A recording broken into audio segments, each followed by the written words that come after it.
Bienvenidos a un nuevo programa de personajes de la Venezuela virtual. Esta vez estoy con Carlos Malatesta, que se encuentra en Francia. ¿Cómo estás, Carlos?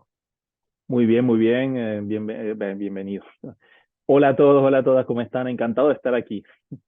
Mira, bueno, veo que tienes allá atrás, son celdas fotoeléctricas, ¿cómo se llama eso? Exactamente, fotovoltaica, Fotovoltaicas, sí, señor. monocristalinas y policristalinas. Y eso es parte de tu compañía que tienes. Exactamente, sí. Bueno, yo trabajo con la energía solar fotovoltaica desde 2004, ya vamos a hacer 20 años, y bueno, tengo una empresa para desarrollar proyectos solares en Francia desde 2013, hace 10 años. Y bueno, leí en estos días que hay una ley ahora de que a futuro se van a usar los techos de las casas para cubrirlas con estas celdas, ¿no? Sí, exactamente. Digamos, yo no diría a futuro, a presente. Ya, por ejemplo, en Francia y bueno, en general en Europa, en Estados Unidos, hace ya 10, 15 años que se instalan este tipo de sistemas en los techos de las casas. Y bueno, nosotros estamos especializados justamente en instalar proyectos en tejados, pero no tejados de casas, digamos, de particulares, sino industriales, agrícolas, o comerciales, pero en general en tejados. Y Claro, es pero lo que, la gente ahora recibirá entonces en Francia una ayuda para entrar en ese proyecto. ¿Cómo van a hacer esa transformación de los techos? sí, ahí digamos que ha habido distintos programas de hace bastante tiempo y para ayudar a la gente a hacer la inversión, porque una vez que instalas el sistema solar, tienes electricidad gratuita por 30 años. Hay un poco de coste de mantenimiento, pero digamos que si hay sol, tienes electricidad. Sin embargo, y la electricidad solar es más barata que la electricidad que uno compra en la red eléctrica. Sin embargo, es más barata, pero la tienes que pagar toda por anticipado. La tienes que pagar toda hoy, que es básicamente pagas la instalación del sistema. Una vez que tienes el sistema instalado, pues tienes electricidad gratuita por 30 años. Y ese es un poco el sistema. Bueno, uno de los grandes retos de la energía solar es que buscar el espacio apropiado para poder instalar las centrales. Por eso nosotros hacemos muchos tejados solares, pues, me encanta porque es una utilización de un espacio que existe y que que puedes revalorizar gracias al sistema solar. En vez de hacer grandes centrales en suelo, que es verdad que producen una electricidad más barata, pues más fácil y más económico hacer una central muy grande que una chiquitita en un techo, pero luego tienes que utilizar tierras que podrían ser utilizadas para otra cosa para producir electricidad. ¿Y qué pasa con los sistemas pues, de acumulación de esa electricidad? O sea, ese era uno de los defectos que uno le podría ver a este tipo de energía que, bueno, al final en algunos casos no se utiliza directamente porque no hay necesidad en el momento en que se está produciendo la Mm. energía para usar toda esa energía y hay que acumularla en algún sitio, por ejemplo, para cuando no hay sol.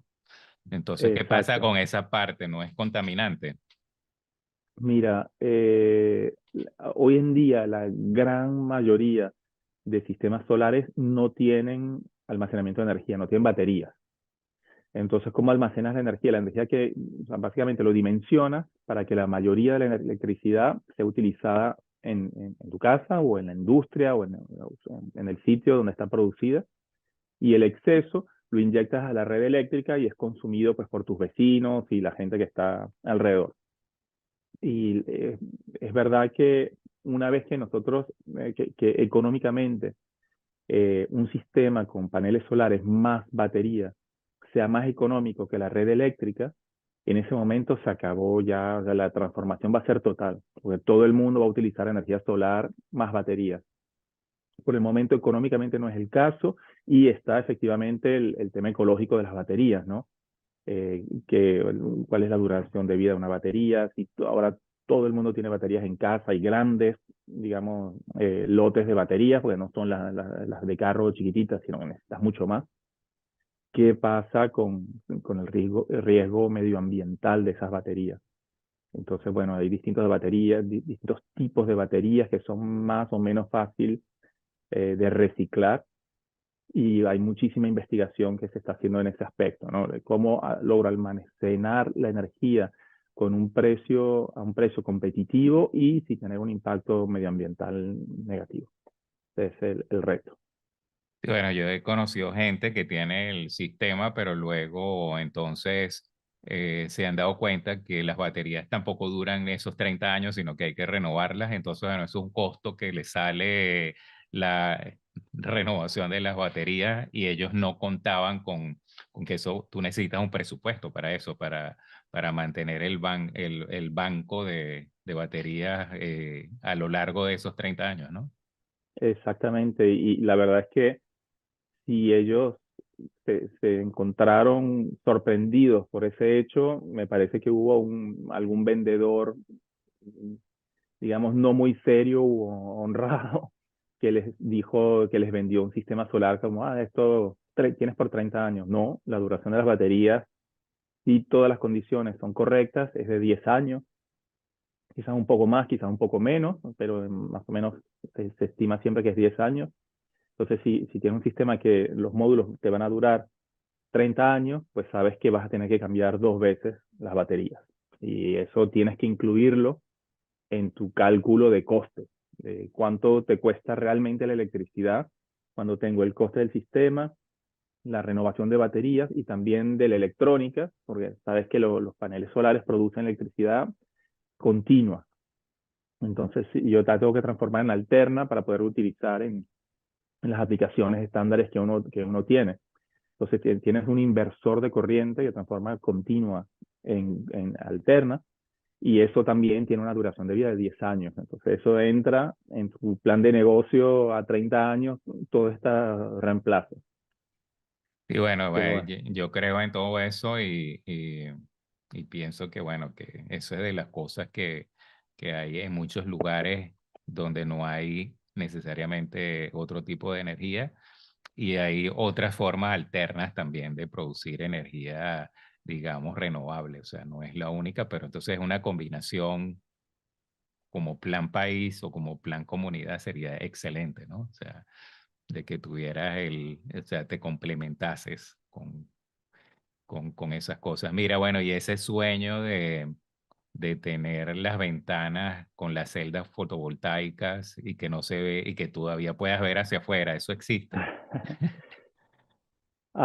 sí existen, digamos que no es un vidrio completamente transparente, es un vidrio translúcido, pero no, no transparente.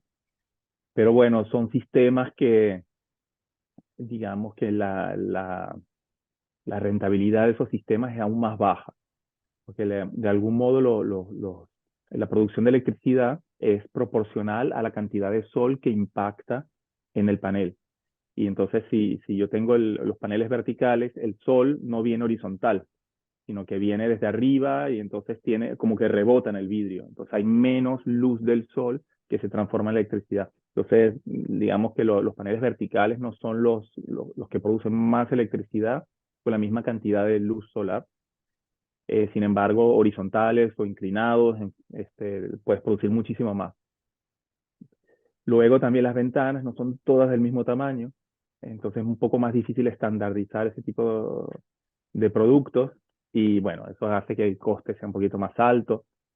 Yo soy un gran fanático y defensor de los sistemas de tejado, con módulos estándar, con sistemas de montaje que son estándar, muy sencillos de instalar. Y entonces vas al tejado de las casas, pones tu estructura, pones tus módulos, no tocas la estanqueidad del techo. Y bueno, eso está súper desarrollado, hace ya más de 20 años que se desarrolla con sistemas que se han ido perfeccionando con el paso del tiempo y pues no hay manera más económica y eficaz de producir electricidad. Y bueno, me imagino también que a la larga, a lo mejor parte de la energía que supuestamente iba a usarse para calentar la casa internamente se obstaculiza con estas celdas, ¿no? Y a lo mejor no entra lo que entraba antes, entonces lo pagas en calefacción de alguna forma, no sé, puede ser. Sabes que, mira, ahí entramos en temas que varían mucho de país a país, de contexto a contexto, pero en general, digamos, en países cálidos, donde hace mucho calor, sombra en el techo siempre es bueno. No, bueno, Porque, me refiero a la ventana, pues, o sea, no, al techo así, está, el techo yo creo que ya sabemos que está bien, ¿no? O sea, mira, y cómo sería, también creo que leía en algún momento que hay gente que tiene la idea también de poner estas celdas en las autopistas, por lo menos en los sitios de Lombrillo, sí. para usar esos sitios de una forma, digamos, también como recolectora de energía. A mí me encanta ese tipo de proyectos. La realidad es que la viabilidad económica de estos proyectos creo que todavía no se ha conseguido. Si no, pues si fuese rentable, habría ya miles de kilómetros de autopistas con paneles solares. O sea, hay algo, o un problema técnico, o un problema económico, de viabilidad económica que no se ha resuelto aún. Pero eso viene justamente a, a atacar la problemática de dónde instalo los paneles solares, dónde busco el espacio, la tierra o los techos para poder instalar los paneles de la mejor manera posible. Y también, digamos, aprovechando esa gran, enorme ventaja que tiene la energía solar que te permite producir electricidad donde la consume. Entonces eso viene a reducir el coste de transporte eléctrico, ¿no? Uno ve todas las redes de transporte eléctrico, las torres eléctricas, los cables que recorren autopistas, no sé qué. Y porque hoy en día el sistema es centralizado. Yo produzco mucha electricidad en un sitio y luego la tengo que distribuir y llevarla a cada uno de los usuarios.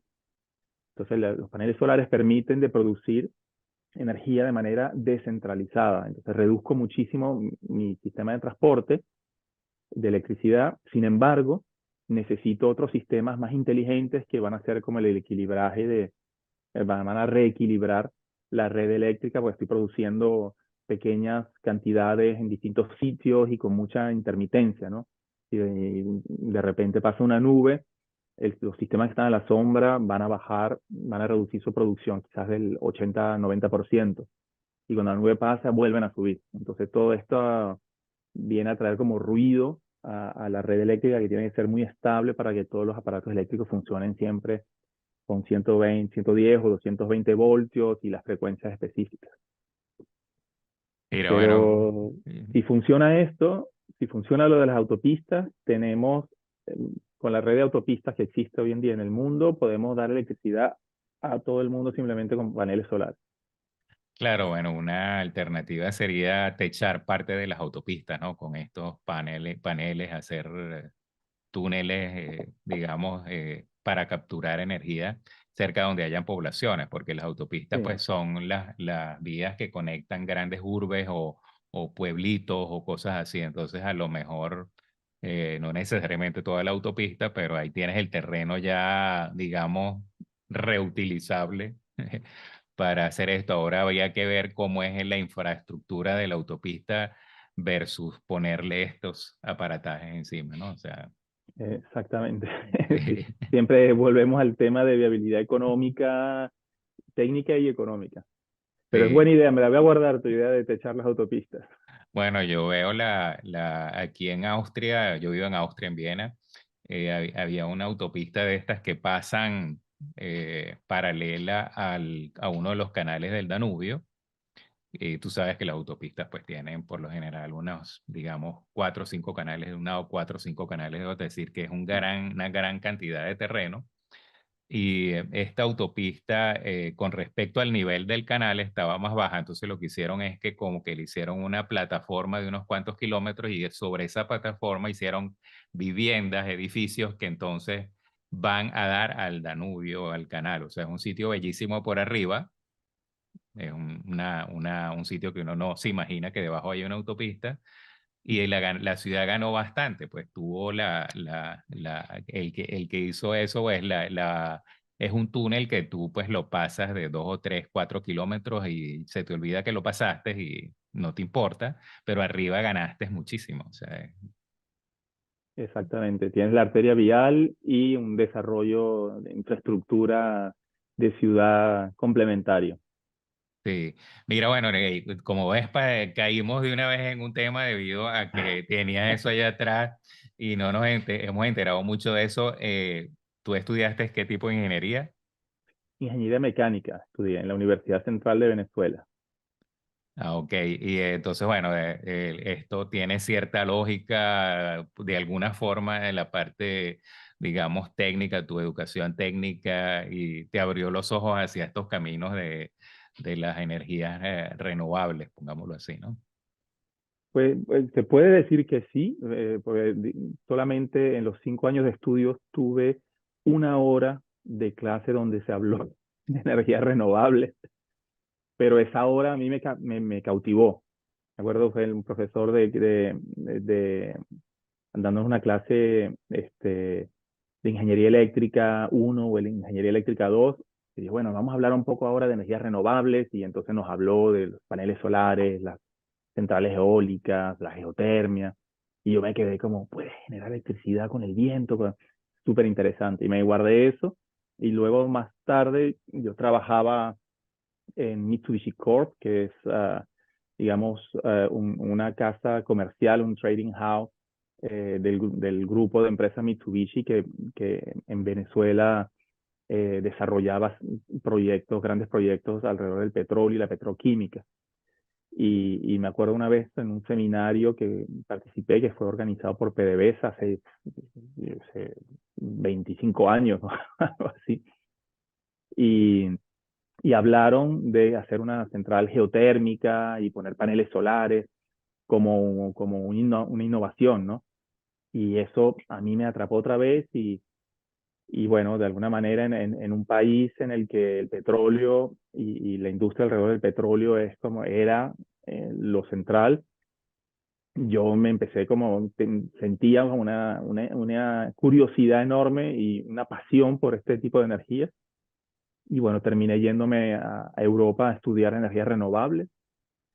Hice una maestría en energías renovables en distintas universidades en Europa. Eso fue una suerte. Ahí el Centro Europeo de Energía Renovable hizo un acuerdo con distintas universidades y te permitía estudiar la parte básica en un país y la especialización en otro. Entonces estuve en la Universidad de Zaragoza, y luego en la Universidad de Kassel en Alemania, y luego hice un proyecto en Irlanda, o sea que me di todo un paseo por Europa buenísimo. Y allí fue cuando, digamos, cuando terminé estos estudios, directamente empecé a trabajar en energía solar, y ahí ya nunca solté. Y bueno, yo también hice mi doctorado en Alemania, como ya que lo hiciste, esta parte, no te metiste en alemán, me imagino, lo hiciste en inglés. Tuve solamente 6 meses en Alemania, era todo en inglés, Sí, y pensé en ponerme al alemán, pero la verdad no me puse, no, sí. no me puse a estudiarlo, y bueno, 6 meses después ya, unos meses después ya sabía que mi proyecto iba a ser en Irlanda, y me dije, bueno, quizás no voy a invertir más tiempo en alemán. No No, sé si claro. fue buena o mala decisión, pero bueno. Claro, lo más práctico. Yo realmente, bueno, porque viví 5 años y era joven y ahora vivo en Austria, pues eso fue una inversión que no sabía que iba a servir para eso, pero en esa época, o sea, le invertí en serio 4 meses al alemán y después ya entré digamos, en lo que era el doctorado y bueno, pues va arreglando las cargas en el camino y eso, ¿no? A mí me tocó aprender francés, y casi puedo decir de manera involuntaria, porque en todos estos viajes conocí a la que soy mi esposa, que es francesa, y entonces nosotros pues vivíamos juntos en Madrid. Estuvimos 5 años en Madrid, y cuando al cuarto año me dice, oye, yo ya me cansé de España, quiero volver a Francia. Dice, oye, pero yo tengo mi trabajo aquí, nos va buenísimo, tengo una posición muy buena en la empresa, estoy muy bien reconocida, además que, o sea, en Francia yo no hablo ni francés. ¿Qué voy a hacer yo en Francia, no? Dice, bueno, pero si te pones a estudiar, la historia corta, un año después estaba en Francia. Así que tuve que aprender francés un poco a la Veloz. fuerza, sí, pero bueno, luego súper contento porque Francia, la verdad, ha sido un país donde me ha ido muy bien. Me han Bueno, recibido muy bien los franceses también. digamos que también tenías ahí un poquito el efecto del amor. Entonces, Sí, el mejor diccionario, ¿no? y mira, bueno, para entrar en esta conversación vi algunos de tus videos y algunas cosas sobre ti y eso. Este, o sea, en resumen, pienso que tuviste una vida un poco fuerte en algunos momentos, pienso yo. Y quizás, no sé, pues, yo creo que todo el mundo tiene en algún momento dos o tres cosas que se pueden considerar fuertes, pero sin embargo, en tu caso, pienso que tuviste en momentos que quizás uno no, la mayoría de la gente no los tiene, pongámoslo así, o hay mucha gente que los tiene, pero no se sabe tanto sobre estas cosas, digamos. Pero tú hiciste de eso, una fuerza personal quizás que te ha permitido florecer y florecer algunos aspectos. Y eso creo que es parte de la otra personalidad pública que tienes, que es esto de hacer coaching en cuestiones de vida, de felicidad y esas cosas. ¿Volverías a repetir tu vida? Pues esa pregunta me la he hecho yo a mí mismo. La verdad es que es difícil, ¿no? Porque de alguna manera son estas dificultades las que te hacen desarrollar un músculo y como desarrollar una calidad humana, ¿no? Pero no tengo ganas de volverlas a vivir, no tengo ninguna ganas de volverlas a vivir. Sin embargo, me doy cuenta de que no sé si pudiese ser el hombre que soy hoy y la persona que soy hoy, tener la familia que tengo hoy, si no fuese por las dificultades que hemos vivido. Y sabes, justamente esta semana estaba hablando con mi esposa, ¿no? Porque nosotros perdimos nuestro primer hijo y los últimos días, no sé por qué, pues me estaba acordando mucho de él y diciéndome, oye, ahora tendría 11 años y no sé cómo llegó esa asociación, pero lo tenía muy cercano y, y estuve hablando con mi esposa, ¿no? Y dice, oye, eh, Timote, lo perdimos, ¿cómo estás tú? Y ella, digamos, yo había logrado como hacer mi duelo mucho más, como tuve como el coraje de hablarlo y trabajar la tristeza, ¿no? En cambio, mi esposa fue muy cerrada con nunca más quiso hablar, o sea, se quiso mudar de casa, de ciudad, no quería, quiso como enterrar eso en el pasado. Entonces, hablando con ella, eh, me dijo algo que me sorprendió y que me ayudó a mí. A veces, ¿sabes? Uno se posiciona como maestro y resulta que tú eres el alumno. Y me dice, no, yo estoy en paz con la partida de Timote porque justo un año y pocos meses después de que él falleció, que falleció pues en el embarazo, en el nacimiento, nació nuestra hija, Violet. Y me dijo, si él hubiese vivido, no tendríamos a Violet, porque no hubiéramos tenido dos hijos tan cerca, hubiese quizás nacido más tarde, no hubiese sido ella, hubiese sido otro ser humano. Y eso me hizo como decir, wow, es verdad, y como que de alguna manera entender que una de las cosas más fantásticas que hay en mi vida, que es mi hija, vino gracias a la pérdida de mi primer hijo, ¿no? Y no sé, uno no, ese tipo de cosas son un poco misteriosas.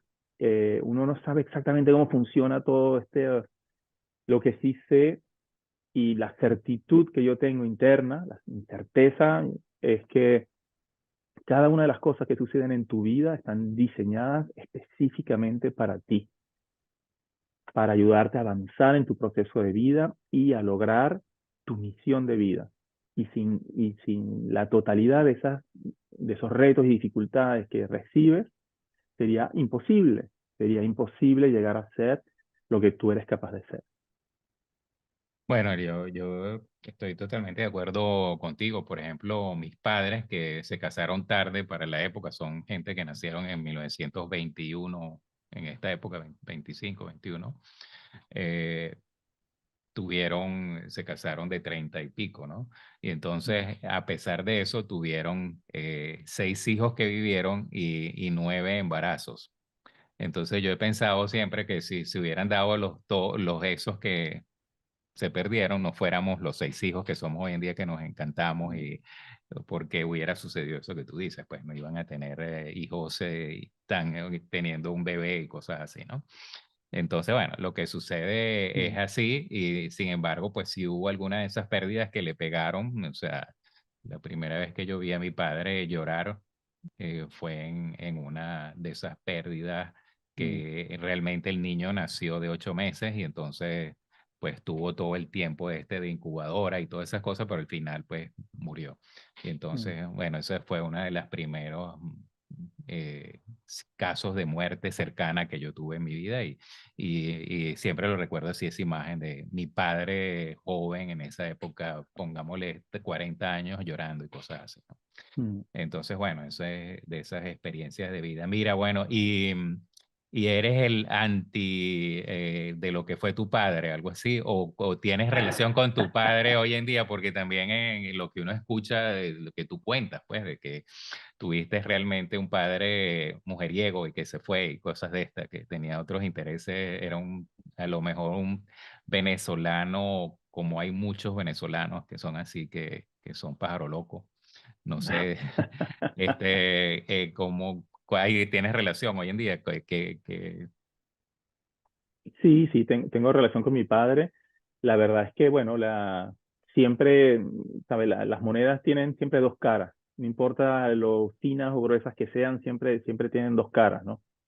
Y es verdad que, bueno, nosotros vivimos en Argentina, yo nací en Argentina y mi padre, que hizo sus estudios en Argentina, luego quiso volver a Venezuela, entonces llevó a toda la familia a Venezuela, ¿no? Y 2, 3 meses después se fue con su secretario.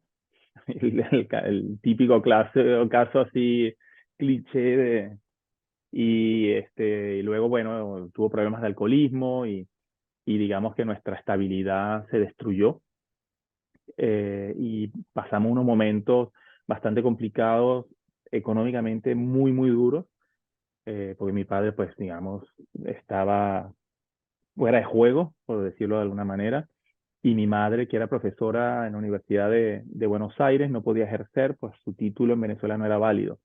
Entonces tuvo que ir a salir a ganarse la vida como pudo, tejiendo suéteres, haciendo traducciones del italiano al español, trabajando en una oficina como secretaria a medio tiempo. Pero me dice que en una época tenía 6 trabajos a la vez. Y bueno, digamos que la presencia de mi papá fue en esos años tóxica, ¿no? Fue negativa. Sin embargo, unos años más tarde, digamos, mi papá se reconstruyó y tuvo un momento increíble, ¿no? De vida, donde estaba muy cerca de la espiritualidad, económicamente muy bajo, pero espiritualmente muy alto. Y en esa época, yo me acuerdo, había terminado el liceo, había empezado la universidad y estudiaba en el IUPFAN de Maracay, que es un instituto medio militar, ¿no? Y digamos que esa disciplina militar, esa rigidez militar y mi carácter un poco rebelde no funcionaron, entonces yo dejé los estudios y no hacía nada, me iba de fiesta y, o sea, era puro, como se dice en Venezuela, rumbear y nada más, puro bonche. puro bonche.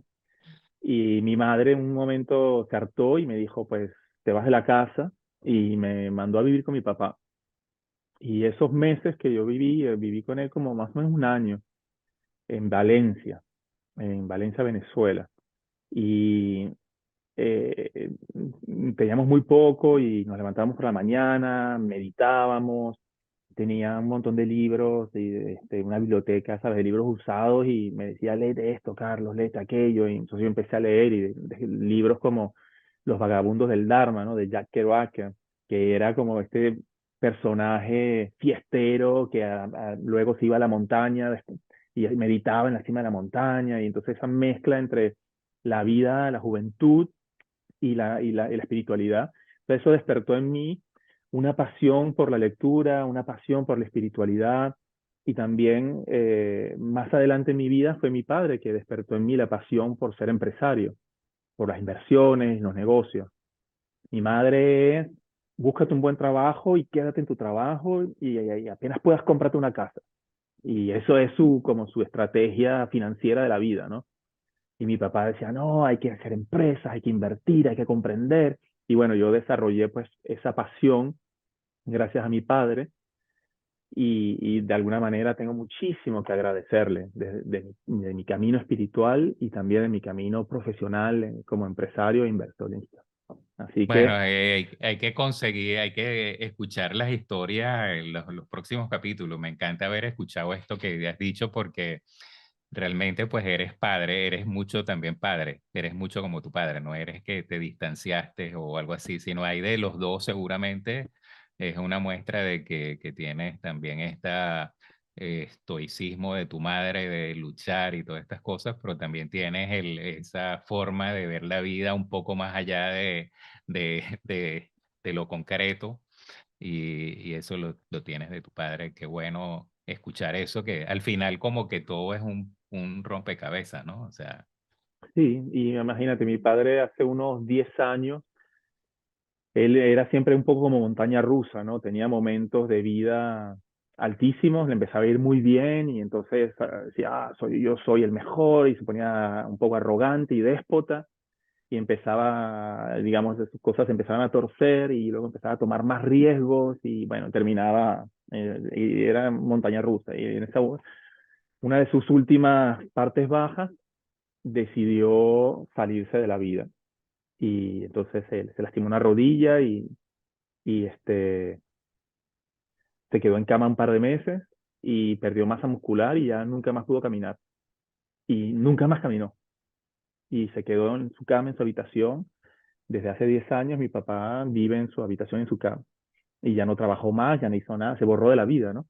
Y luego, bueno, desarrolló demencia senil y bueno, ahora lamentablemente mi padre está en una casa de cuidados, eh, debe quedar 20% de su cerebro, pues. Y es, a los que tienen padres que han pasado cosas similares, demencia senil, Alzheimer, etcétera, es durísimo, es muy, muy, muy duro no poder tener una conversación con él. Está ahí, pero a la vez no está. Y bueno, nos ha tocado a nosotros, a los hijos, hacernos cargo de él, ¿no? Y es un poco muy irónico, porque de alguna manera él nunca se hizo cargo de nosotros, pero nos tocó a nosotros, pues, hacernos cargo de él desde hace ya al menos 10 años que, digamos, está en esa situación difícil. Y bueno, sí, pero es una persona joven, porque tú eres una persona joven, ¿no? O sea, eh, tiene ahora 73, y 74 años. sí, o Eh, sea, porque normalmente esas edades todavía no es, esos estadios no son tan avanzados en la mayoría de las personas, pues. sí, sí, imagínate, cuando empezó todo esto, cuando él no caminó más, tenía 63 años. Y para mí esto es tan completa, tan difícil de comprender cómo es posible, ¿no?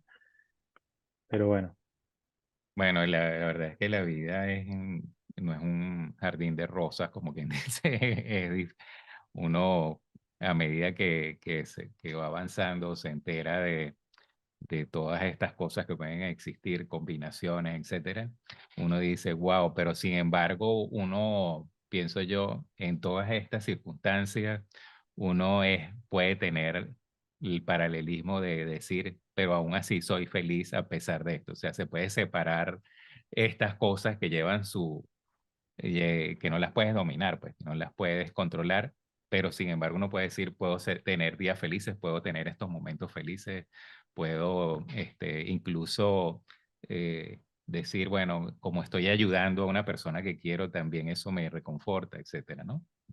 mm, yo iría más allá, diría que no es que puedo tener días felices, debo tener días felices. Bueno, a mí me encanta la frase del Dalai Lama, ¿no? Que dice que el propósito de la vida es ser feliz. Nosotros venimos aquí a ser felices y tenemos que hacer todo lo que esté en nuestras manos para lograr ese objetivo. Y entonces, ¿sabes? Cuando entramos en temas bastante como filosóficos, ¿no? De para qué nacimos, ¿no? Y mi creencia es que uno decide nacer y uno decide nacer con un objetivo, ¿no? Dice, oye, yo voy a meter mi alma en un cuerpo de carne y hueso para poder desarrollar algo que solamente puede desarrollarse cuando estás en este envase, ¿no? En este empaque, en este juego, digamos. Y, y es, para mí es evidente que no venimos a estar en la playa con una piña colada a tomar el sol, ¿no? ¿Qué propósito de vida, qué en la naturaleza tiene como objeto no hacer nada y estar allí siempre? Hay como algo que está buscando perfeccionarse, siempre la vida está como buscando soluciones a los mismos problemas, ¿no? A cuál es el más apto, cómo puedo desarrollar algo nuevo, cómo puedo crear algo increíble que no existía antes. Y entonces, para poder ser feliz, nosotros tenemos que aprender a ser felices durante las dificultades, ¿no? Y a mí una de las cosas que me ayuda más y que me gusta más es preguntarme cuál es el regalo oculto de esta situación que estoy viviendo, de esta dificultad o de este reto que estoy viviendo. Siempre hay un regalo oculto. O también me gusta mucho preguntarme en quién me tendría que convertir para poder superar esta situación. Un ejemplo muy concreto, yo tenía un socio durante muchos años, era una persona que tenía un carácter, digamos que difícil para mí. Teníamos unos caracteres que, o sea, nuestra relación era de lo contrario a tranquila y fluida. Entonces, yo durante muchos años me quejé, ¿no? Decía, tengo este socio, me gustaría tener un socio distinto. Y llegó un momento en mi vida y me dije, bueno, mira, el socio está ahí, me lo puso la vida por alguna razón, tengo yo que hacer algo distinto.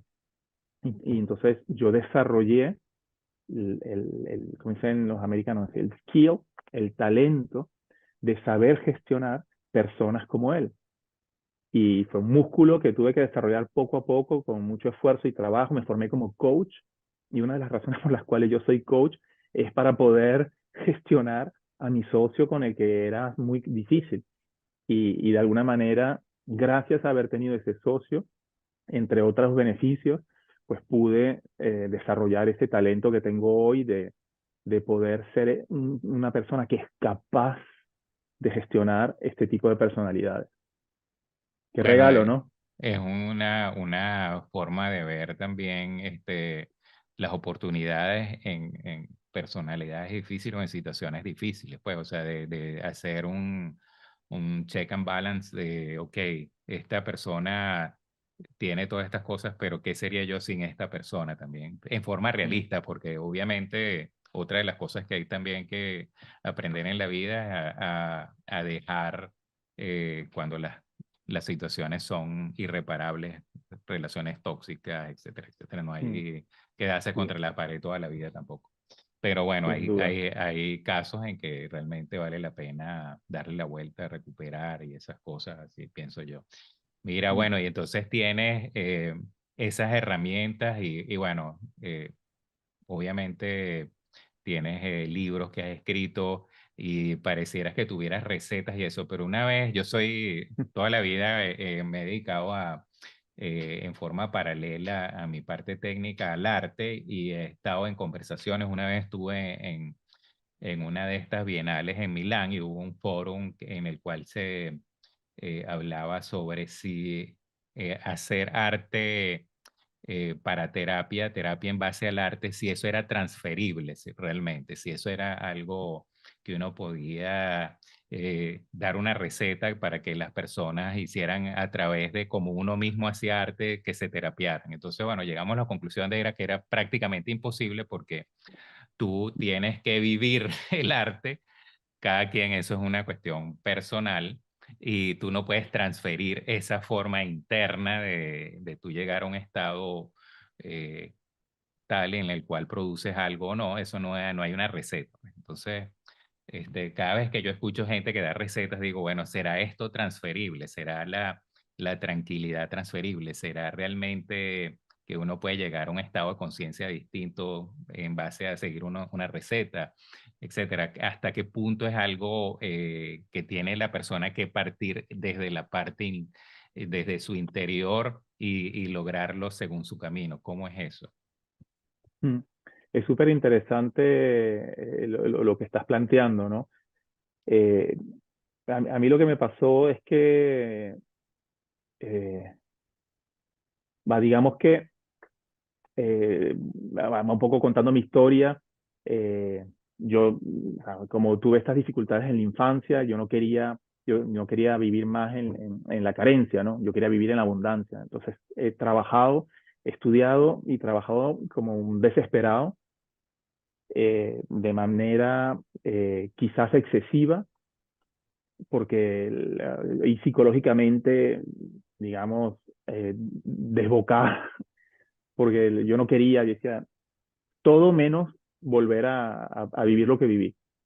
Y eso me llevó a tener cierto éxito eh, profesionalmente y como empresario, pero me llevó también a un cáncer. Me llevó un cáncer en etapa 3, eh, donde tenía probabilidades de sobrevivir bajas, de menos del 30%, y que fue para mí un punto de inflexión en mi vida, ¿no? Y ahí yo dije, pues Carlos, tu manera de vivir es incorrecta. Lo que estás haciendo te está matando, tienes que aprender a vivir otra vez.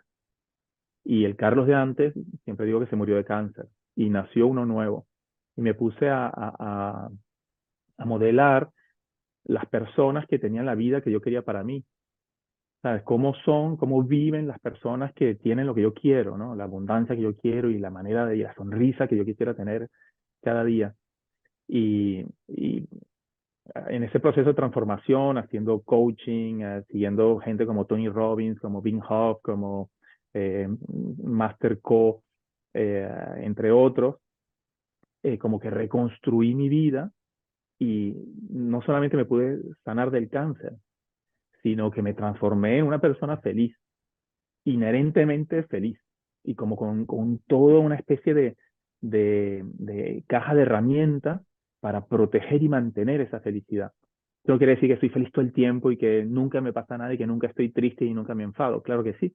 Pero tengo las herramientas para poder volver otra vez y volver otra vez y volver otra vez al estado en el que yo quiero pasar la mayoría del tiempo. Y entonces lo que me pasó es que yo luego de un año, 2 años trabajando estas herramientas, iba caminando por la calle así con una sonrisa y la gente me miraba y me decía, ¿qué le pasa? Y yo estaba, ¿sabes?, feliz todo el tiempo. Y veía gente en mi entorno enfadada, sufriendo, eh, y yo decía, pero no hace falta eso. Y hay ciertas cosas, una receta si quieres, unos hábitos, unos rituales que si los integras en tu vida cambia. Es fácil. No hay, y no es, son cosas muy místicas ni dificilísimas de realizar. Todas estas cosas. Y joder, por eso que escribí mi libro, se llama Feliz, cómo construir una vida de bienestar, éxito y progreso, explicando las herramientas que yo utilicé. Y, y volviendo, para ser preciso en lo que tú propones, el camino de cada uno es absolutamente individual. No hay una receta para todos que haz esto y te funcionará exactamente como a mí. No. Sin embargo, sí hay como estrategias que permiten a cada persona iniciar su camino y avanzar y descubrir. Por ejemplo, tú dices, oye, yo quiero enseñarle arte a alguien. Dices, ¿qué hago, no? Entonces yo quiero que ellos puedan como encontrar esa pasión interna. Pues yo sé, en mi cabeza de ingeniero, yo digo, que o sea, no voy a enseñarle, vale, tienes que enseñarle un poco de técnica, de decir el trazo, los tipos de pintura, no sé qué, o qué, pero los tienes que meter en un camino de descubrimiento interior. Yo sé, yo qué sé, yo me lo llevaría a un bosque y me los tiro en el bosque ahí, los pondría en situaciones de vida que yo sé que van a construir algo. Yo sé, por ejemplo, una de mis quizás regret, ¿cómo se dice esto? Como Que lamentas, pues. que lamento, sí.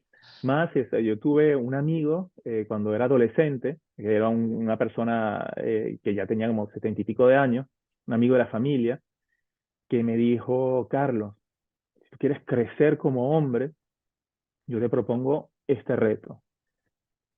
Tú sales de tu casa con un bolsito donde tienes un par de mudas de ropa, sin un céntimo en el bolsillo, sin teléfono y sin nada, y tú te vas, busca una destinación. Yo vivía en Venezuela, me decían, se vete al oriente y pues búscate la vida, a ver cómo haces para encontrar quién te lleve, qué vas a comer cada día y vive esa experiencia.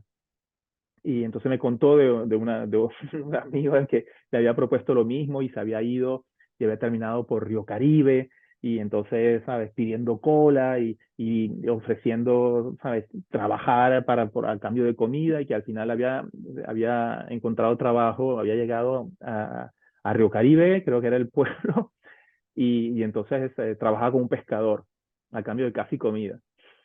Imagínate la experiencia de vida de estar enfrentado a ese reto y ¿sabes? El niño que sale no es el hombre que vuelve, ¿no? Entonces sí hay estrategias, no es igual para todo el mundo, pero sabes que tienes que meter a la gente, algo se tiene que activar. Por ejemplo, una de las herramientas que yo utilizo mucho y que está en mi libro es la rutina de la mañana. Entonces, es como todo ser humano que ha logrado grandes cosas en su vida, todos, sin excepción, tienen un ritual de la mañana. Todos tienen un ritual de la mañana. Porque para poder salir a la vida preparado. Yo no salgo a la vida como me levanté, tomé un café ahí, me rasqué un poco y, y salgo a la vida a ver qué pasa. Puedes hacerlo, pero ¿qué resultados vas a obtener, no? En cambio, decir, oye, yo voy a construir un ritual de la mañana, me levanto por la mañana, voy a meditar 20 minutos, voy a hacer una actividad física, voy a hacer una caminata, o voy a hacer aeróbics, o voy a hacer yoga, o voy a correr. Luego voy a tomar un minuto, un tiempo para organizar mi día, qué es lo más importante que voy a hacer hoy. Y digamos, el contenido de esa, ritual, de esa rutina de la mañana, del ritual de la mañana, es individual, no hay el mismo que funciona a todo el mundo.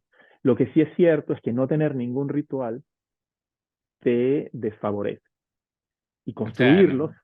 tu propuesta es no dejar todo al azar, pues, sino que hay partes de la vida que uno puede, digamos, tomar cosas que le funcionan, pues por supuesto vas a tomar cosas positivas en ese ritual de la mañana, no vas a tomar que vas a servirte un whisky en la mañana y cosas así, ¿no? De cosas que están comprobadas y llámela desde meditación hasta hacer deporte, hasta tener sexo, lo que sea, pero que algo que te active, que sea positivo para ti y bueno, y que inicies el día también de una forma con poder, pues, controlando un poquito los inicios. Siempre la Por vida ejemplo, él Jorge, te va a demostrar que toma su curso. claro, por ejemplo, si a los alumnos de arte yo les pondría, decía, rutina de la mañana, ¿quieres ser un artista? Cada día, antes de salir a la calle, por 10 minutos, tú tienes que contemplar una obra de arte del artista que tú escojas. Pero por 10 minutos tú te levantas, desayunas, pero 10 minutos te sientas ahí a observar esa pieza, a sentirla, a mirarla, a pensarla, a amarla, a escucharla. Y imagínate o tienes que escuchar una obra, de una pieza musical, una obra maestra de la música, yo qué sé, imagínate, todas las mañanas tienes que escuchar 10 minutos o 5 minutos de Beethoven o de Mozart o de Bach o de Vivaldi. Y tú te pones ese ritual. Entonces, ¿sabes? Imagínate cómo cambia tu vida si durante 5 minutos cada día tú escuchas a Vivaldi antes de salir a la calle. 5 minutos de Vivaldi cada día. Me parece fantástico. Bueno, yo preparándome para esta conversación, también pensé en que el hecho de que tú hayas en cierta forma recolectado esto en libros y eso, te ha servido principalmente a ti, porque tú hablas de meditación y hablas de muchas cosas, pero ya el hecho de uno ensimismarse y tratar de poner en palabras y de poner quizás eso como un plan de vida para otros y eso ya te mete en una meditación en ver la vida con una lupa, en verlo en tiempo con detención de horas, de días, de hechos, que uno a veces no tiene tiempo de eso, de recapitular, pues no tiene tiempo de sacar conclusiones y decir esto fue, esto sí, esto no, y esas cosas. Y tú has tenido esa oportunidad que yo diría que principalmente eso te tiene que haber servido muchísimo a ti, sobre todo por el tipo de vida que has tenido, porque bueno, ahí has podido decir, bueno, pues claro, esto era así, por eso es que ocurrió esto, ya, claro, esto me ayudó, cosas así, o sea, sortear un poco lo que la vida misma te va dando, porque todo eso que lo has encontrado tú en la vida tuya, no es que los has encontrado en otra vida, ¿no? Mm. Entonces, simple, solamente que como quien dice, clasificado, ordenado, y has dicho, bueno, esto sí sigo y esto no sigo. Y eso Mm. digamos que eres el principal consumidor de eso, ¿no?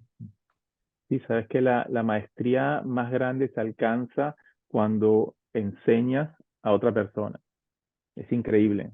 Sí, Cuando tú te dices, quiero transmitir lo que sé, logras tener un nivel de comprensión de lo que sea que quieres transmitir muchísimo más alto del que tenías antes. Esa es una de las grandes ventajas por ejemplo, escribir un libro o intentar compartir eh, tu experiencia de vida. Y la segunda es que en la vida dar es muchísimo mejor que recibir. El que sí. da recibe mucho más de lo que dio. Esto es una fórmula, eso sí, inmutable y mágica. Es impresionante. Y yo, sabes, digo, yo escribo en mi libro y hago tengo toda esta actividad en redes sociales que es altruista, pues yo no vivo de esto, ni me remunero de esto. Todo lo que colecto lo utilizo para mi fundación para ayudar niños en situación de vulnerabilidad en América Latina.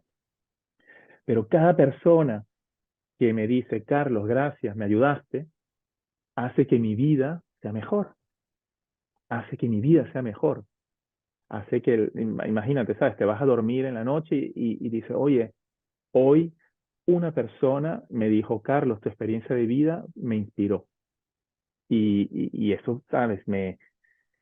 Te llena, es como que de alguna manera tu vida tiene sentido gracias a que pudiste tener un impacto, aunque sea mínimo, para mejorar la vida de otra persona.